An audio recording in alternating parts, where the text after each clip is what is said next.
पनि त्यसले भविष्यको भारी बोक्न सक्दैन। भविष्य हामीले बनाउने हो। इतिहास तपाईले गर्नुभयो, धन्यवाद। थानकोमा बस्नुस् है, थानकोमा बस्नुस्, थानकोमा बस्नुस्। पिटिआईको दम्ब, भिडहाडको दम्ब र पाखुराको दम्ब देखाउनु भयो भने त फेरि हेलिकप्टरमै झुन्डिएर भाग्नुपर्छ।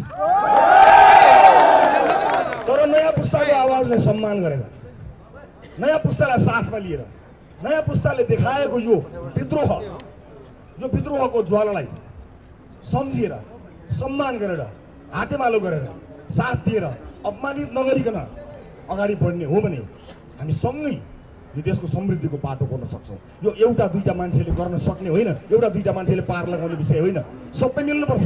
सुरक्षाकर्मी साथीहरूको मनोबल हामीले उच्च गर्नुपर्छ।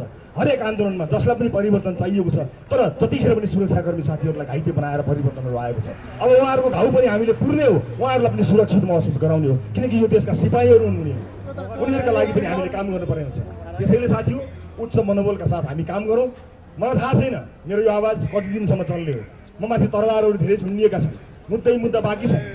अपदस्थ सरकार गयो, तर उनले झुन्ड्याएको मुद्दा मेरो टाउको माथि अझै पनि छ। लड्छु, मलाई चिन्ता छैन लड्नको निम्ति। जबसम्म सास रहन्छ लड्छु, तर तपाईँहरूको साथ चाहिन्छ। मलाई व्यक्तिगत रूपमा चाहिँदैन, मेरो केही माग मुद्दै छैन, मेरो व्यक्तिगत माग केही पनि छैन। मेरो माग चाहिँ यो पुस्ताका लागि हो।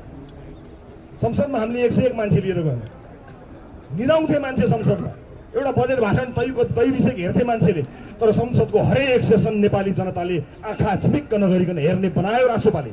लग्यो चेन्जी, संसदलाई संसद जस्तो बनायो नि, अब सरकारलाई सरकार जस्तो राष्ट्रपाले बनाउँछ। चिन्ता नगर्नुहोस्, सबै मिलेर। म फेरि पनि साथीहरूलाई भन्न चाहन्छु, एउटा चुनावको कुरा हो भने कुरा नगरौँ, एउटा पुस्ताका लागि मिल्ने हो भने म तयार छु, हरदम तयार छु। हिजो जेलभित्र बस्दा पनि तयार थिएँ, आज बाहिर पनि तयार छु, फेरि जेल हालेछन् भने पनि तयार छु। हस्, यति भन्दै मैले भनाइ टुङ्ग्याएँ। यहाँहरू सबैलाई धेरै धेरै धन्यवाद।